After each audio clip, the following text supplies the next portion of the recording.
ಎಲ್ರಿಗೂ ನಮಸ್ಕಾರ. Hobbies of Shubha ಚಾನಲ್ಗೆ ಪ್ರೀತಿಯ ಸ್ವಾಗತ. ಇವತ್ತಿನ ಒಂದು ವಿಡಿಯೋದಲ್ಲಿ ಸಿಂಪಲ್ ಆಗಿ ವರಮಹಾಲಕ್ಷ್ಮಿ ಕಳಿಸಕ್ಕೆ ಯಾವ ರೀತಿ ಸೀರೆ ನೋಡ್ಸೋದು ಅಂತ ನೋಡೋಣ. ಮೊದಲಿಗೆ ನಾನು ಇಲ್ಲಿ ಸೀರೆನ ಕಂಪ್ಲೀಟ್ ಆಗಿ ಓಪನ್ ಮಾಡಿಕೊಂಡು ಮಧ್ಯಕ್ಕೆ ಈ ರೀತಿ ಫೋಲ್ಡ್ ಮಾಡ್ಕೊಳ್ತಾ ಇದ್ದೀನಿ. ಹಾಗೇನೆ ಫ್ರೆಂಡ್ಸ್, ಇದು ಎರಡೂ ಸೈಡು ಕೂಡ ಒಂದ್ ಸೈಡ್ ದೊಡ್ಡ ಬಾರ್ಡರ್ ಇದೆ, ಇನ್ನೊಂದ್ ಸೈಡ್ ಚಿಕ್ಕ ಬಾರ್ಡರ್ ಇದೆ. ಆ ಒಂದು ಸ್ಯಾರಿನ ಯಾವ ರೀತಿ ನಾವು ಉಡಿಸಬಹುದು ಅನ್ನೋದನ್ನ ತೋರಿಸ್ತಾ ಇದ್ದೀನಿ. ನೋಡಿ, ಈ ರೀತಿ ಮಧ್ಯಕ್ಕೆ ಫೋಲ್ಡ್ ಮಾಡಿಕೊಂಡು ಎರಡೂ ಸೈಡಿನ ತುದಿಗಳೇನಿದೆ ಅವೆರಡನ್ನೂ ಕೂಡ ಸೇರಿಸಿ ನಾನಿಲ್ಲಿ ಗುಂಡ್ಪಿನ್ಗಳನ್ನ ಹಾಕೊಳ್ತಾ ಇದ್ದೀನಿ. ನೋಡಿ, ಇದೇ ರೀತಿ ಎರಡೂ ಸೈಡಿನ ತುದಿಗಳನ್ನು ಕೂಡ ಕರೆಕ್ಟ್ ಆಗಿ ಜೋಡಿಸ್ಬಿಟ್ಟು ಅಲ್ಲೊಂದು ಗುಂಡ್ಪಿನ್ಗಳನ್ನ ಹಾಕೊಳ್ತಾ ಇದ್ದೀನಿ.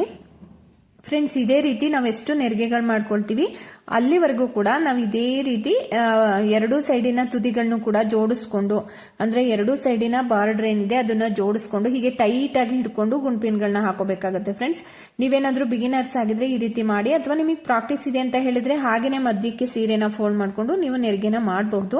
ಬಟ್ ನನ್ಗೆ ಎಷ್ಟೇ ಪ್ರಾಕ್ಟೀಸ್ ಇದ್ರೂ ಕೂಡ ಈ ರೀತಿ ನಾವು ಲೆವೆಲ್ ಆಗಿ ಜೋಡಿಸ್ಕೊಳ್ಳೇಬೇಕಾಗುತ್ತೆ, ಇಲ್ಲಾಂದ್ರೆ ಕಷ್ಟ ಆಗುತ್ತೆ ಪ್ಲೀಟ್ಸ್ ನ ಮಾಡುವಾಗ.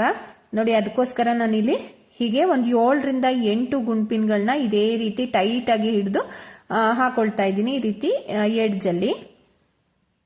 ಹಾಗೇನೆ ಫ್ರೆಂಡ್ಸ್, ನಾನು ಸೆರ್ಗುನ್ ಕಡೆಯಿಂದ 1.5 ಮಾರ ಆಗೋಷ್ಟು ಬಿಟ್ಟು ಉಳಿದಿರುವಂತ ಸೀರೆನ ಇದೇ ರೀತಿ ನಾನಿಲ್ಲಿ ಫೋಲ್ಡ್ ಮಾಡಿ ಗುಂಡ್ಪಿನ್ಗಳನ್ನ ಹಾಕೊಂಡಿದ್ದೀನಿ. ನೋಡಿ, ಇವಾಗ ಎಷ್ಟು ಈಕ್ವಲ್ ಆಗಿದೆ ಎರಡೂ ಸೈಡಿನ ತುದಿಗಳು ಅಂತ.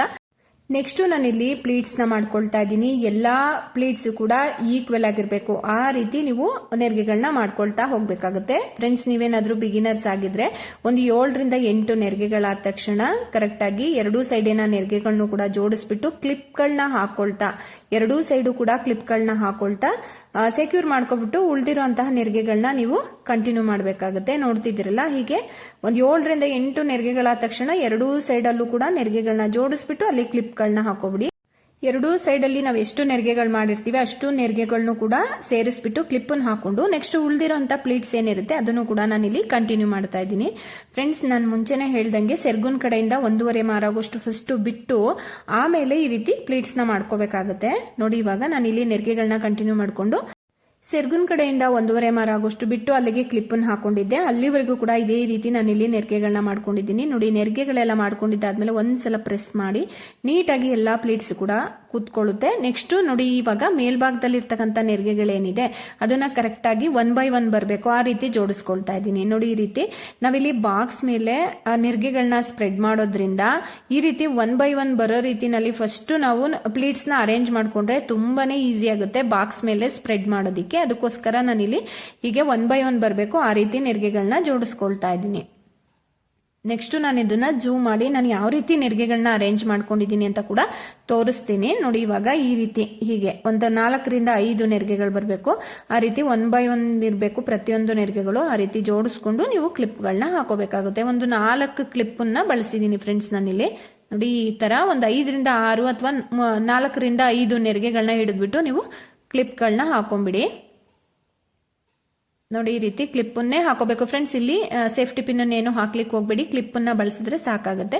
ನೆಕ್ಸ್ಟ್ ಕೆಳಭಾಗದಲ್ಲಿ ಏನಿದೆ ನೆರಿಗೆಗಳು ಅದೆಲ್ಲವನ್ನು ಕೂಡ ಈಕ್ವಲ್ ಆಗಿ ಜೋಡಿಸ್ಕೊಂಡು ಒಂದು ಕ್ಲಿಪ್ ಹಾಕ್ಬಹುದು. ಬಟ್ ಇಲ್ಲಿ ಡಬಲ್ ಫೋಲ್ಡಿಂಗ್ ಮಾಡಿರೋದ್ರಿಂದ ಸೀರೆನ ಒಂದು ಕ್ಲಿಪ್ ಹಾಕ್ಲಿಕ್ಕೆ ಕಷ್ಟ ಆಗುತ್ತೆ. ಹಾಗಾಗಿ ನಾನಿಲ್ಲಿ ಒಂದು 20 ನೆರಿಗೆಗಳು ಬಂದಿತ್ತು, ಹಾಗಾಗಿ 10 ನೆರಿಗೆಗಳನ್ನ ಎರಡೂ ಸೈಡ್ ಅಲ್ಲೂ ಕೂಡ 10 ನೆರಿಗೆಗಳನ್ನ ಹಿಡಿದ್ಬಿಟ್ಟು ಈ ರೀತಿ ಕ್ಲಿಪ್ ಅನ್ನ ಹಾಕೊಂಡಿದ್ದೀನಿ. ನೋಡಿ, ಇವಾಗ ಈ ರೀತಿ ನೆರಿಗೆನ ನಾನಿಲ್ಲಿ ರೆಡಿ ಮಾಡ್ಕೊಂಡಿರೋದು. ನಾನು ಯಾವ ರೀತಿ ಇಲ್ಲಿ ಪ್ಲೀಟ್ಸ್ ನ ಅರೇಂಜ್ ಮಾಡ್ಕೊಂಡಿದ್ದೀನಿ ಅಂತ ಕೂಡ ಜೂಮ್ ಮಾಡಿ ತೋರಿಸ್ತಾ ಇದ್ದೀನಿ. ನೋಡಿ, ಈ ರೀತಿ 1 by 1 ಬಂದಿರಬೇಕು, ಆ ರೀತಿ ಜೋಡಿಸ್ಕೊಳ್ಳಿ. ಹಾಗೇನೆ ಕೆಳಭಾಗದಲ್ಲೂ ಕೂಡ 2 ಪಾರ್ಟ್ ಮಾಡಿಬಿಟ್ಟು ಕ್ಲಿಪ್ ಅನ್ನು ಹಾಕೊಂಡಿದ್ದೀನಿ. ನೆಕ್ಸ್ಟ್ ನಾನಿಲ್ಲಿ ಸೆರ್ಗುಗೆ 1.5 ಮಾರ ಆಗೋಷ್ಟು ಬಿಟ್ಕೊಂಡಿದ್ದೀನಲ್ಲ, ಈ ರೀತಿ ಫ್ರೆಂಡ್ಸ್ ಇದನ್ನ ನಾನು ಮಧ್ಯಕ್ಕೆ ಫೋಲ್ಡ್ ಮಾಡಿ ನೆರಿಗೆಗಳನ್ನ ಮಾಡ್ಕೊಳ್ತಾ ಇಲ್ಲ, ಸೆರ್ಗಲ್ಲಿ ಫುಲ್ ಓಪನ್ ಮಾಡೇನೆ ನೆರಿಗೆಗಳನ್ನ ಮಾಡ್ಕೊಳ್ತಾ ಇರೋದು. ಈ ರೀತಿ ಮಾಡ್ಕೊಳ್ಳೋದ್ರಿಂದ ಜಾಸ್ತಿ ಪ್ಲೀಟ್ಸ್ ಸಿಗುತ್ತೆ ನಮ್ಗೆ. ಹಾಗೇನೆ ಚೆಸ್ಟ್ ಪಾರ್ಟ್ ಹತ್ರ ಸ್ಪ್ರೆಡ್ ಮಾಡಿದಾಗ ತುಂಬಾನೇ ನೀಟಾಗೂ ಕೂಡ ಕಾಣಿಸುತ್ತೆ. ಅದಕ್ಕೋಸ್ಕರ ನೋಡಿ, ಇವಾಗ ಪ್ಲೀಟ್ಸ್ ಅಲ್ಲಿ ಸೆರ್ಗಲ್ಲಿ ಒಂದು 5 ರಿಂದ 6 ಪ್ಲೀಟ್ಸ್ ಬಂದಿದೆ, ಅದಷ್ಟನ್ನು ಕೂಡ ಕರೆಕ್ಟ್ ಆಗಿ ಜೋಡಿಸ್ಬಿಟ್ಟು ಹೀಗೆ ಅಲ್ಲಿ ಪಿನ್ ಅನ್ನ ಹಾಕೊಳ್ತಾ ಇದ್ದೀನಿ. 1/4 ಮಾರ ಆಗೋಷ್ಟು ನೀವು ಸೆರ್ಗನ್ನ ಇದೇ ರೀತಿ ಮಾಡ್ಕೋಬೇಕಾಗುತ್ತೆ. ನೋಡಿ, ಎಲ್ಲೂ ಕೂಡ ನೆರಿಗೆ ಸುಕ್ಕಿರಬಾರ್ದು, ಆ ರೀತಿ ಹೀಗೆ ಸ್ಟ್ರೈಟ್ ಆಗಿ ಹಿಡ್ಕೊಂಡು ಟೈಟ್ ಆಗಿ ಹಿಡ್ಕೊಂಡು ನೀವು ಪಿನ್ ಅನ್ನ ಹಾಕೋಬೇಕಾಗುತ್ತೆ. ಹಿಂಭಾಗದಿಂದ ಒಂದು ಚಿಕ್ಕ ಸೇಫ್ಟಿ ಪಿನ್ ಅನ್ನ ಹಾಕೊಳ್ತಾ ಇರೋದು ನಾನಿಲ್ಲಿ. ತುಂಬಾ ಚಿಕ್ಕದಾಗೇನು ಪ್ಲೀಟ್ಸ್ ನ ಮಾಡ್ಲಿಕ್ಕೆ ಹೋಗ್ಬಿಡಿ ಫ್ರೆಂಡ್ಸ್. ಇಲ್ಲಿ ಒಂದು 5 ರಿಂದ 6 ನೆರಿಗೆಗಳು ಬಂದ್ರೆ ಸಾಕಾಗುತ್ತೆ. ನಾವಿಲ್ಲಿ ಚೆಸ್ಟ್ ಪಾರ್ಟ್ ಮೇಲೆ ಸ್ಪ್ರೆಡ್ ಮಾಡಲ್ಲ, ಜಸ್ಟ್ ಹಾಗೇನೆ ಬಾರ್ಡ್ರು ಎರಡೂ ಸೈಡು ಕೂಡ ಬಾರ್ಡ್ರು ಕಾಣಿಸ್ಬೇಕು ಆ ರೀತಿ ಜೋಡಿಸೋದ್ರಿಂದ ನೋಡಿ ಈ ರೀತಿ ನೀವು ಒಂದು 6 ಪ್ಲೇಟ್ಸ್ ಬಂದ್ರೆ ಸಾಕಾಗುತ್ತೆ. ನೋಡಿ ಹೀಗೆ ಸ್ಟ್ರೈಟ್ ಆಗಿ ಹಿಡ್ಕೊಂಡು ನೀವು ಪಿನ್ನನ್ನು ಹಾಕೋಬೇಕಾಗುತ್ತೆ. ಆ ಬಾರ್ಡರ್ ಏನಿದೆ ಅದು ಮಾತ್ರ ಕಾಣಿಸ್ಬೇಕು, ಆ ರೀತಿ ನಾವು ಸೆರ್ಗನ್ನ ಮಾಡ್ಕೋಬೇಕಾಗುತ್ತೆ. ನಾನಿಲ್ಲಿ ಒಂದು 3/4 ಮಾರ ಆಗುವಷ್ಟು ಸೆರ್ಗನ್ನ ಮಾಡ್ಕೊಂಡು ಎಕ್ಸ್ಟ್ರಾ ಕ್ಲಾತ್ ಅನ್ನ ಬಿಟ್ಕೊಂಡಿದ್ದೀನಿ. ನೋಡಿ ಇವಾಗ ಇಷ್ಟು ಸೆರ್ಗನ್ನ ಮಾಡ್ಕೊಂಡಿರೋದು, ಸೆರ್ಗು ಹಾಗೇನೆ ನೆರಿಗೆ ಎರಡು ಕೂಡ ಇವಾಗ ರೆಡಿ ಇದೆ. ತುಂಬಾ ಅಂದ್ರೆ ತುಂಬಾನೇ ಸಿಂಪಲ್ ಆಗಿರುತ್ತೆ ಫ್ರೆಂಡ್ಸ್. ಈ ಒಂದು ಅಲಂಕಾರ ತುಂಬಾನೇ ಚೆನ್ನಾಗೂ ಕೂಡ ಕಾಣಿಸುತ್ತೆ. ನೆಕ್ಸ್ಟ್ ಈ ಕಡೆ ಒಂದು ಟೇಬಲ್ ಮೇಲೆ ಪೀಠನ ಇಟ್ಟು ಪೀಠದ ಮೇಲೆ ಒಂದು ಬಾಕ್ಸ್ ನ ಇಟ್ಟಿದ್ದೀನಿ, ಅದರಲ್ಲಿ ಅರ್ಧದಷ್ಟು ಅಕ್ಕಿನ ತುಂಬಿಸ್ಕೊಂಡಿದ್ದೀನಿ. ನೆಕ್ಸ್ಟ್ ಸೆರ್ಗೇನಿದೆ ಅದನ್ನ ಕಳಶದ ಎಡಭಾಗಕ್ಕೆ ಇಟ್ಟು ನಾವೇನು ಪ್ಲೀಟ್ಸ್ ನ ಮಾಡ್ಕೊಂಡಿದೀವಿ ಅದನ್ನ ಇದೇ ರೀತಿ ಕೈನಲ್ಲಿ ಹಿಡ್ಕೋಬೇಕಾಗುತ್ತೆ. ಎಡಗೈನಲ್ಲಿ ಹಿಡ್ಕೊಂಡು ಹಾಗೇನೆ ಎಕ್ಸ್ಟ್ರಾ ಕ್ಲಾತ್ ಏನಿದೆ ಫ್ರೆಂಡ್ಸ್ ಸೆರ್ಗನ್ ಪಕ್ಕ ಅದನ್ನ ಸ್ವಲ್ಪ ಹಿಂದಕ್ಕೆ ಸರಿಸ್ಬಿಡಿ. ನೋಡಿ ಇವಾಗ ಈ ಬಾಕ್ಸ್ ಒಳಗಡೆ ನಾವ್ ಏನು ಪ್ಲೀಟ್ಸ್ ನ ಮಾಡ್ಕೊಂಡಿದೀವಿ ಅದನ್ನ ಈ ರೀತಿ ಇಟ್ಕೋಬೇಕಾಗುತ್ತೆ. ಇಟ್ಕೊಂಡು ಒಳಭಾಗದಲ್ಲಿ ಏನು ಪ್ಲೀಟ್ಸ್ಗೆ ನಾವು ಕ್ಲಿಪ್ ನ ಹಾಕಿದೀವಿ ಫ್ರೆಂಡ್ಸ್ ಅದನ್ನ ಯಾವ ಕಾರಣಕ್ಕೂ ರಿಮೂವ್ ಮಾಡಬೇಡಿ.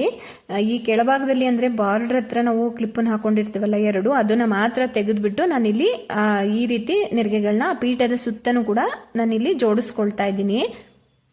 ಮೊದಲೇ ನೀವು ಮೇಲ್ಭಾಗದಲ್ಲಿ ಹಾಕಿರ್ತಕ್ಕಂಥ ಕ್ಲಿಪ್ಪನ್ನ ತೆಗೆದ್ರೆ ಬಿಗಿನರ್ಸ್ ಆದ್ರೆ ನೆರಿಗೆಗಳು ವೇರಿಯೇಷನ್ ಆಗ್ಬಿಡುತ್ತೆ. ಅದಕ್ಕೋಸ್ಕರ ಕ್ಲಿಪ್ಪನ್ನು ತೆಗಿಬಿಡಿ. ಫುಲ್ ಎಲ್ಲ ಅರೇಂಜ್ ಆದ್ಮೇಲೆ ನೀಟಾಗಿ ಫುಲ್ ಪೀಠದ ಸುತ್ತನೂ ಕೂಡ ನೆರಿಗೆಗಳೆಲ್ಲ ಸ್ಪ್ರೆಡ್ ಮಾಡ್ಕೊಂಡಿದ್ದಾದ್ಮೇಲೆ ಕೊನೆಯಲ್ಲಿ ನಿಧಾನವಾಗಿ ನೀವು ಕ್ಲಿಪ್ಪನ್ನ ರಿಮೂವ್ ಮಾಡ್ಕೋಬೇಕಾಗುತ್ತೆ. ನೋಡಿ ನೆರಿಗೆಗಳನ್ನು ಅಷ್ಟೇನೆ ಎಲ್ಲಾ ನೆರಿಗೆಗಳು ಕೂಡ ಈಕ್ವಲ್ ಡಿಸ್ಟೆನ್ಸ್ ಅಲ್ಲಿ ಇರಬೇಕು, ಆ ರೀತಿ ಜೋಡಿಸ್ಕೋಬೇಕಾಗುತ್ತೆ. ನಾನಿಲ್ಲಿ ಪೀಠನ ಇಟ್ಕೊಂಡಿದ್ದೀನಲ್ಲ ಆ ಪೀಠದ ಲೆಂತಿಗೆ ಬಾರ್ಡರ್ ಬರಬೇಕು, ಆ ರೀತಿ ಜೋಡಿಸ್ಕೊಳ್ತಾ ಇದ್ದೀನಿ. ನಿಮ್ಗೆ ಇನ್ನೂ ಸ್ವಲ್ಪ ಕೆಳಕ್ ಬೇಕು ನೆರಿಗೆಗಳು ಅಂತ ಹೇಳಿದ್ರೆ ನೀವು ಸ್ವಲ್ಪ ಕೆಳಭಾಗಕ್ಕೂ ಕೂಡ ನೀವು ಅದನ್ನ ಸರಿ ಮಾಡ್ಕೋಬಹುದು.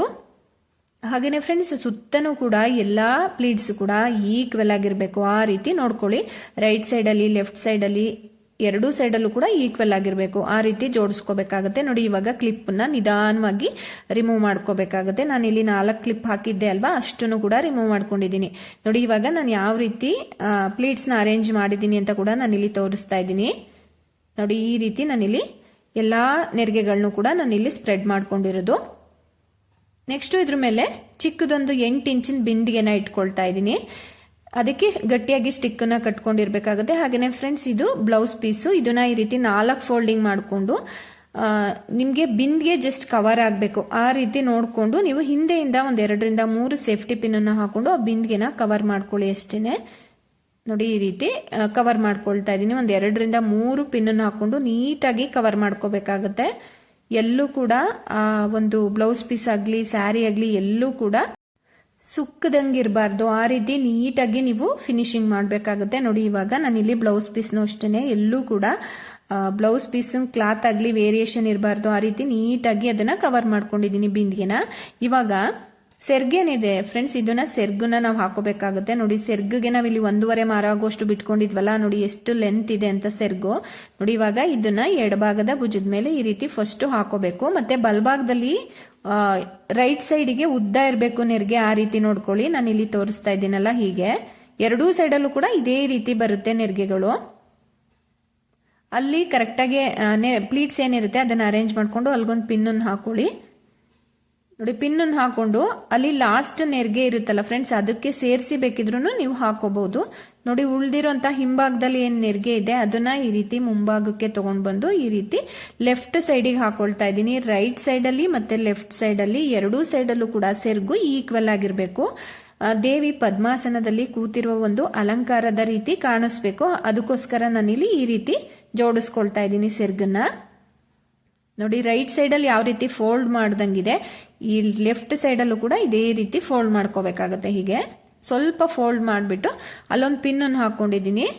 ಅದೇನಾದ್ರು ಜಾರ್ತಾ ಇದೆ ಅಂತ ಹೇಳಿದ್ರೆ ಲಾಸ್ಟ್ ಪ್ಲೀಟ್ಸ್ ಇರುತ್ತಲ್ಲ ಫ್ರೆಂಡ್ಸ್, ಪ್ಲೀಟ್ಸ್ ಮತ್ತೆ ಆ ಸೆರ್ಗು ಅವೆರಡನ್ನು ಸೇರಿಸ್ಬಿಟ್ಟು ಹಿಂಭಾಗದಿಂದ ಒಂದು ಚಿಕ್ಕ ಸೇಫ್ಟಿ ಪಿನ್ ಅನ್ನು ಹಾಕೊಳ್ಳಿ. ಎರಡೂ ಸೈಡ್ ಅಲ್ಲಿ ಇರ್ತಕ್ಕಂತಹ ಸೆರ್ಗೇನಿರುತ್ತೆ ಈಕ್ವಲ್ ಇರಬೇಕು. ಆ ಕಡೆ ಎಷ್ಟು ಲೆಂತ್ ಇರುತ್ತೋ ಈ ಕಡೆನೂ ಅಷ್ಟೇ ಲೆಂತ್ ಇರಬೇಕು, ಆ ರೀತಿ ನೋಡ್ಕೊಳ್ಳಿ. ಅವಾಗ ಕಳಶ ತುಂಬಾನೇ ಚೆನ್ನಾಗಿ ಕಾಣಿಸುತ್ತೆ. ನೋಡಿ ಇವಾಗ ಮುಂಭಾಗದಲ್ಲಿ ಇರ್ತಕ್ಕಂಥ ಪ್ಲೀಟ್ಸ್ ಅನ್ನ ಸ್ವಲ್ಪ ಸರಿ ಮಾಡ್ಕೊಳ್ತಾ ಇದ್ದೀನಿ ಹೀಗೆ. ನೋಡಿ ಹಾಗೇನೆ ಮೇಲ್ಭಾಗದಲ್ಲಿ ಸ್ಟಿಕ್ ಇರುತ್ತಲ್ಲ ಅಲ್ಲಿ ಸ್ವಲ್ಪ ಸೆರ್ಗು ಎತ್ಕೊಳ್ತಾ ಇದ್ರೆ ಹಿಂಭಾಗದಿಂದ ಎರಡೂ ಸೈಡ್ಗೂ ಕೂಡ ಹಿಂಭಾಗದಿಂದ ಒಂದೊಂದು ಪಿನ್ ಅನ್ನು ಹಾಕೊಂಡು ಅದನ್ನ ಸೆಕ್ಯೂರ್ ಮಾಡ್ಕೊಳ್ಳಿ. ಅವಾಗ ಟೈಟ್ ಆಗಿ ಕೂತಷ್ಟು ಕೂಡ ತುಂಬಾನೇ ಚೆನ್ನಾಗಿರುತ್ತೆ ನೋಡಿ. ಎರಡೂ ಸೈಡಲ್ಲೂ ಕೂಡ ನಾನಿಲ್ಲಿ ಪಿನ್ ಅನ್ನ ಹಾಕೊಂಡು ಅರೇಂಜ್ ಮಾಡ್ಕೊಂಡಿದ್ದೀನಿ. ಈ ರೀತಿ ಹಾಕೊಳ್ಳೋದ್ರಿಂದ ಮೇಲ್ಭಾಗದಲ್ಲಿ ಆ ಸ್ಟಿಕ್ ಹತ್ರ ನೀಟಾಗಿ ಸೆರಗು ಕೂರುತ್ತೆ. ಇವಾಗ ಮಧ್ಯಭಾಗಕ್ಕೆ ನಾನಿಲ್ಲಿ ಒಂದು ಗಟ್ಟಿಯಾಗಿ ದಾರವನ್ನ ಕಟ್ಕೊಳ್ತಾ ಇದ್ದೀನಿ, ಸೊಂಟದ ಶೇಪ್ ಬರಲಿ ಅಂತ ಹೇಳ್ಬಿಟ್ಟು. ಆದಷ್ಟು ಕೂಡ ಟೈಟ್ ಆಗಿ ಕಟ್ಕೊಳ್ಳಿ ಫ್ರೆಂಡ್ಸ್, ಇಲ್ಲಿ ಸೊಂಟದ ಶೇಪ್ ನೀಟಾಗಿ ಬರುತ್ತೆ. ನೆಕ್ಸ್ಟ್ ನಾನಿಲ್ಲಿ 2 ಪೇಪರ್ ಬಾಲ್ ಈಕ್ವಲ್ ಸೈಜ್ ಅಲ್ಲಿ ಇರ್ತಕ್ಕಂಥ ಪೇಪರ್ ಬಾಲ್ ನ ತಗೊಂಡು ಈ ರೀತಿ ನಾವ್ ಎಲ್ಲಿ ಸೆರ್ಗನ್ನ ಹಾಕಿರ್ತೀವಿ ನೋಡಿ ಅಲ್ಲಿಗೆ ಈ ರೀತಿ ಸೀರೆಯ ಹಿಂಭಾಗದಿಂದ ಇಟ್ಕೊಳ್ತಾ ಇದ್ದೀನಿ. ಆ ಪ್ಲೀಟ್ಸ್ ಏನಿದೆ ಪ್ಲೀಟ್ಸಿನ ಹಿಂಭಾಗದಿಂದ ಇಟ್ಕೊಳ್ತಾ ಇದ್ದೀನಿ. ಈ ರೀತಿ ಇಟ್ಕೊಳ್ಳೋದ್ರಿಂದ ಇನ್ನೂ ತುಂಬಾ ಸುಂದರವಾಗಿ ಕಾಣಿಸುತ್ತೆ ನೋಡಿ. ಹಾಗೇನೆ ದೇವಿ ಪದ್ಮಾಸನದಲ್ಲಿ ಕೂತಿರುವಂತಹ ಒಂದು ಅಲಂಕಾರವೇ ಕಾಣಿಸುತ್ತೆ. ನೀವು ಹಿಂಭಾಗದಿಂದ ಬಂದು ಒಂದ್ಸಲ ನಿಂತ್ಕೊಂಡು ಕಳಶನ ನೋಡಿ ಸ್ಟ್ರೈಟ್ ಇದೆಯಾ ಅಂತ, ಹಾಗೇನೆ ಪದ್ಮಾಸನದಲ್ಲಿ ಕೂತಿರುವ ಒಂದು ಅಲಂಕಾರದ ತರ ಕಾಣಿಸ್ತಾ ಇದೆಯಾ ಅಂತ ಒಂದ್ಸಲ ಚೆಕ್ ಮಾಡ್ಕೊಳ್ಳಿ ನೋಡಿ. ಇವಾಗ ನಾನಿಲ್ಲಿ ಸೊಂಟಕ್ಕೆ ಡಾಬನ್ನು ಕೂಡ ಸೇರಿಸ್ಕೊಳ್ತಾ ಇದ್ದೀನಿ. ನೆಕ್ಸ್ಟ್ ನಿಮ್ಮಲ್ಲಿ ಲಭ್ಯ ಇರ್ತಕ್ಕಂಥ ಅಲಂಕಾರಿಕ ವಸ್ತುಗಳಿಂದ ನೀವು ಲಕ್ಷ್ಮಿಯನ್ನ ಅಲಂಕರಿಸಿ ಪೂಜಿಸಬಹುದು. ಹಾಗೇನೆ ಫ್ರೆಂಡ್ಸ್, ನಮ್ಮ ಒಂದು ಚಾನಲ್ ನಲ್ಲಿ variety of Varamahalakshmi sari dropping videos ಇದೆ. ಅಂದ್ರೆ ಪದ್ಮಾಸನ ಸ್ಟೈಲು, ದರ್ಬಾರ್ ಸ್ಟೈಲು, ಸಿಂಗಲ್ ಬಾರ್ಡರ್ ಪದ್ಮಾಸನ, ಡಬಲ್ ಬಾರ್ಡರ್ ಪದ್ಮಾಸನ ಎಲ್ಲವೂ ಇದೆ ಫ್ರೆಂಡ್ಸ್. ಖಂಡಿತ ನೋಡಿ, ನಿಮ್ಮ ಫ್ರೆಂಡ್ಸ್ ರಿಲೇಟಿವ್ಸ್ ಜೊತೆ ಶೇರ್ ಮಾಡ್ಕೊಳ್ಳಿ. ಹಾಗೇನೆ ನಮ್ಮ ಚಾನಲ್ ನ ಸಬ್ಸ್ಕ್ರೈಬ್ ಮಾಡಿ, ಬೆಲ್ ಐಕನ್ ನ ಟಚ್ ಮಾಡಿ, ಆಲ್ ಅನ್ನೋ ಆಪ್ಷನ್ ನ ಕ್ಲಿಕ್ ಮಾಡಿ. ಇದರಿಂದ ನಾವು ಯಾವುದೇ ವಿಡಿಯೋಸ್ ನ ಅಪ್ಲೋಡ್ ಮಾಡಿದ್ರು ಕೂಡ ಫಸ್ಟ್ ನೋಟಿಫಿಕೇಶನ್ ನಿಮ್ಗೇನೆ ಬರುತ್ತೆ, ನೀವೇನೆ ನೋಡಬಹುದು. ಇವತ್ತಿನ ಈ ಒಂದು ವಿಡಿಯೋ ಇಷ್ಟ ಆಗಿದ್ರೆ ಲೈಕ್ ಮಾಡಿ, ಇದನ್ನು ಕೂಡ ನಿಮ್ಮ ಫ್ರೆಂಡ್ಸ್ ರಿಲೇಟಿವ್ಸ್ ಜೊತೆ ಶೇರ್ ಮಾಡಿ. Thank you so much for watching.